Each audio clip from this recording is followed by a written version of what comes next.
So what, it's okay यार. म्हणजे माणसाने ब्रेकअप बद्दल एवढा विचार कशाला करायचा. आय मीन झालं ते झालं ना. मला असं वाटतं की हे जे अफेअर्स असतात ना, हे सगळे इव्हेंटसारखे असतात.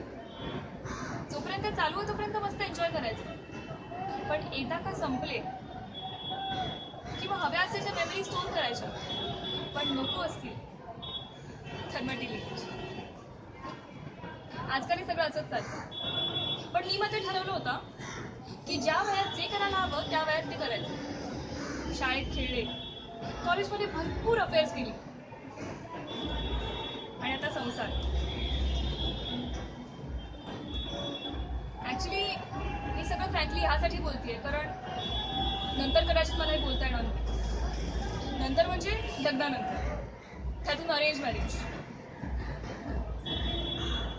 पण खरं सांगायचं तर अरेंज मॅरेज हे सगळ्यात सेफ मॅरेज असं मला वाटतं. कारण जो मुलगा अरेंज मॅरेज करतो ना, तो हे प्रेम वगैरे ह्या सगळ्या भानगडीत अजिबात पडत नाही.